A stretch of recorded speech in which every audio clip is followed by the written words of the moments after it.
విజయ్ మాల్యా ఒకప్పుడు భారతదేశం మొత్తం మోతమోగిపోయిన పేరు. ఇతనికి ఎయిర్లైన్స్ ఉంది, మంచి లగ్జరీ హౌస్ ఉంది, లగ్జరీ కార్స్ కూడా ఉన్నాయి. ఒకప్పుడు లిక్కర్ వ్యాపారంలో ఇతన్ని కొట్టినవాడే లేడు. ఇండియన్ బ్యాంక్స్ దగ్గర 6,000 కోట్లు ఎగ్గొట్టాడనే ఆరోపణ కూడా ఉంది. నిజానికి ఆయన అలాగే చేశాడు. కానీ రీసెంట్ గా ఒక పోడ్కాస్ట్ లో ఇంటర్వ్యూ ఇచ్చారు 9 సంవత్సరాల తర్వాత. ఆయన అన్నారు, ఇండియన్స్ అందరూ నన్ను ఒక దొంగలాగానే గుర్తుపెట్టుకుంటారు, కానీ నేను దొంగను కాదు, దొంగ అవ్వాల్సి వచ్చింది అని అన్నారు. అదే పోడ్కాస్ట్ లో కింగ్ ఫిషర్ ఉద్యోగులకు క్షమాపణ కూడా చెప్పాడు. ఎందుకంటే ఇప్పటికీ కూడా చాలా మందికి జీతం ఇవ్వలేదు. అసలు ఈయన కథ ఏంటో తెలుసుకుందాం. వీడియోని ఎండ్ వరకు చూడండి. విజయ్ మాల్యా కర్ణాటకలోని మంగళూరులోని బట్వాల్కు చెందిన విఠల్ మాల్యా కుమారుడు. విఠల్ మాల్యా మరియు లలిత రామయ్య దంపతులు కొంకణి మాట్లాడే కుటుంబంలో జన్మించాడు. Vittal Mallya United Breweries group chairman. Vijay Mallya కలకత్తాలోని సెయింట్ జేవియర్స్ కళాశాలలో చదువుకున్నారు. అక్కడ అతను 1976లో బ్యాచిలర్ ఆఫ్ కామర్స్ డిగ్రీని అందుకున్నారు. విజయ్ మాల్యా చదువుకునే రోజుల్లోనే తన కుటుంబ వ్యాపారాల్లో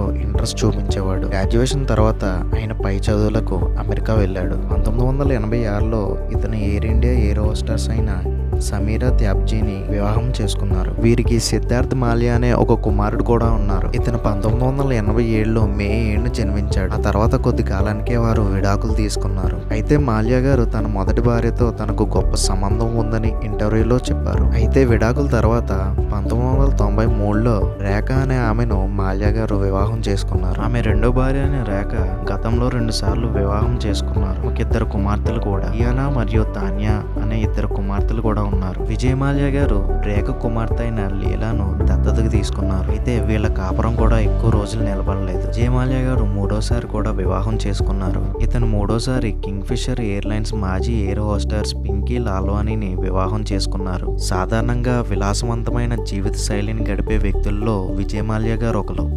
విజయ్ మాల్యా గారు వెంకటేశ్వర స్వామికి ఒక గొప్ప భక్తుడు.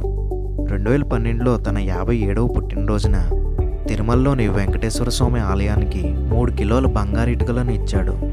అదే సంవత్సరంలో సుబ్రహ్మణ్య స్వామి ఆలయానికి దాదాపు 8 మిలియన్ల వరకు బంగారు పూతతో కూడిన తలుపులను కూడా విరాళంగా ఇచ్చాడు. ఇదంతా కూడా కింగ్ ఫిషర్ ఎయిర్లైన్స్ మూసివేయాల్సిన సమయంలో జరిగింది. ఇక ఈయన వ్యాపార జీవితం గురించి వస్తే, భారతదేశంలోనే అతిపెద్ద స్పిరిట్స్ కంపెనీ అయిన యునైటెడ్ స్పిరిట్స్ కు ఆయన మాజీ చైర్మన్ గా చేశారు. భారతదేశంలోనే బేర్ క్రాప్స్ సైన్స్ కు చైర్మన్ గా 20 సంవత్సరాలకు పైగా ఈయన చైర్మన్ గా చేశారు. ఇంకా అనేక ఇతర కంపెనీలకు కూడా ఈయన చైర్మన్ గా చేశారు. ఇతను 1983లో తన తండ్రి మరణం తర్వాత 28 సంవత్సరాల వయసులోనే యునైటెడ్ బ్రూవరీ గ్రూప్స్ కు చైర్మన్ గా చేశాడు. అప్పటి నుండి ఈ గ్రూపు 60కి పైగా కంపెనీలను పెట్టింది. ఈయన కంపెనీకి చైర్మన్ అయిన 15 సంవత్సరాల్లో 64% వరకు అభివృద్ధి చెందాయి. ఈయన రాజకీయ జీవితానికి వస్తే 2003లో జనతా పార్టీలో చేరారు. పార్టీలో ఆయన 2010 వరకు తన జాతీయ వర్కింగ్ ప్రెసిడెంట్ గా ఉన్నారు.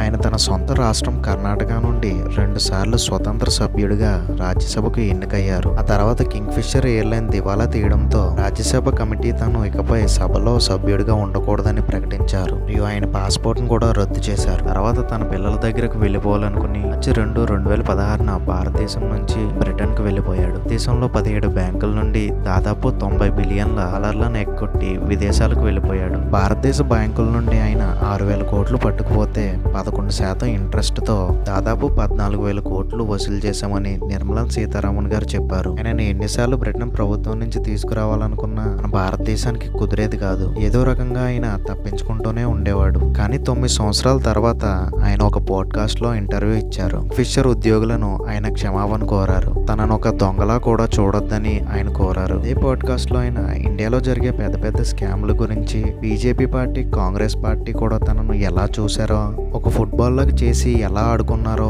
ఆయన ఆ పాడ్కాస్ట్ లో వివరించారు. తను ఏ తప్పు చేయలేదని, చేయవలసి వచ్చిందని ఆయన నొక్కి నొక్కి చెప్పారు. అయితే 9 సంవత్సరాల నుంచి ఈ నిజాలన్నీ ఎందుకు చెప్పలేదని అడిగినప్పుడు, నిజానికి పాడ్కాస్ట్ ద్వారా నేను ఇలాగ నా సమస్యలను చెప్పచ్చు అని కూడా ఆయనకు తెలియదని చెప్పాడు. అయితే ఆయన 6,000 కోట్లకు బదులు 14,000 కోట్లు ఎందుకు తీసుకున్నారని కూడా అడిగారు. ఇండియాలో బిగ్గెస్ట్ స్కామ్ పొలిటికల్ పార్టీ నుంచే వస్తుందని ఆయన మరీ చెప్పారు. ఇలాంటి ఇంట్రెస్టింగ్ కంటెంట్ కోసం మన ఛానల్ని సబ్స్క్రైబ్ చేసుకోండి. అలాగే ఈ వీడియోని లైక్ చేయండి.